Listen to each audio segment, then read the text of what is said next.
Good morning students. Welcome to social science class. Let's begin. Location of France. Before we read about any country and whatever happened there, we must know where that country is located.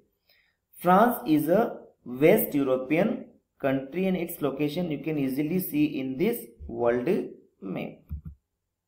Now, let's have an introduction to revolution. What is a revolution?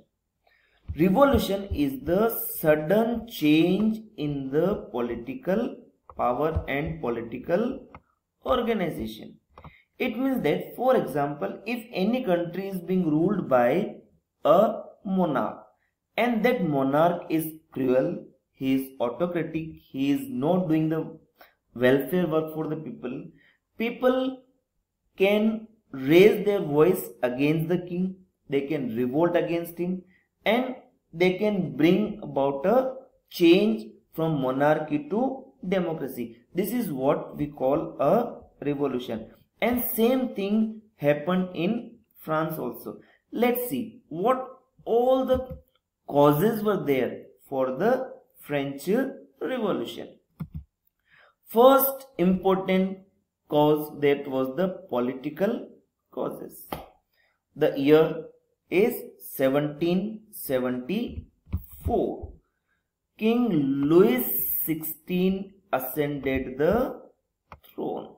Means Louis XVI became the king in the year 1774. But this king was not a good administrator. He was an absolute monarch. Absolute monarch means what? He did whatever he liked and he did not have any control on him. Means there was no constitution to limit the power of the king. The king had unlimited power, and because of that he misused his powers many times, and that later on led to the revolution. Next, the social causes. The society was also divided in three parts. First was the clergy, second the nobility, and third was the common people. And these groups of the society were given the name state, first state, second state, and third state. First state consisted of clergy. Clergy were the people who were associated with the church. Noble means those were the aristocratic families related to the kings and nobles. Those were the landlords having big land areas.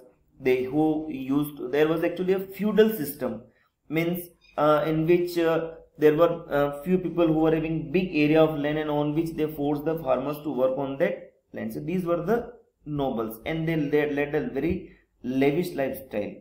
And third state was of the common people. But the irony was that there was totally inequality. All the taxes were paid only by the people of the third state. And this nobility and clergy, they were exempted from paying any sort of taxes. That time there were two types of taxes. One was tithe, another was teli. Tithe was a tax that was levied by the church. Means these people had to give tax to the church also, and they had to give a tax directly to the king also. So they were under the heavy burden of taxes, and that led to the rich people became more rich and people became more poor, and this widened the gap of the rich and poor in the French society. Then there were some economic causes also. When in 1774, when the king ascended the throne, when Louis XVI became the king, what he find that his treasury, means the money which a king should have for his day-to-day work, that enough money was not there in his treasury. And what were the reasons for it? There were mainly three reasons.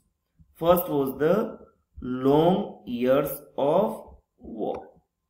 France and England had war for about 100 years, and that drained away a lot of wealth of the France.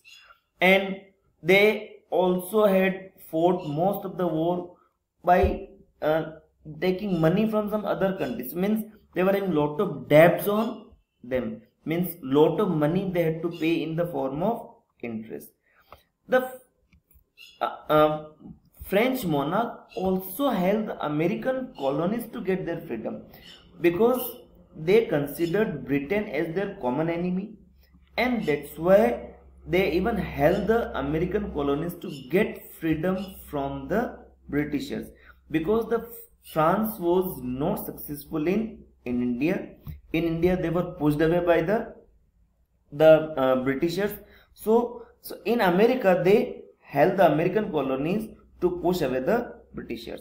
And also there was a big palace at Versailles, and a lot of money was spent on its maintenance also. And in such a situation there was a failure of crops, there was drought, there was hailstorms, the weather was not favorable, so there was a shortage of crops, shortage of food for the people. And this situation, when people not having food to eat, not having jobs to do, such a situation is known as the subsistence crisis. Means a person not having the basic necessities to remain alive. And all these were the economic causes that also led to the French Revolution. So dear children, we have learned about 3 causes today. Thank you and have a nice day.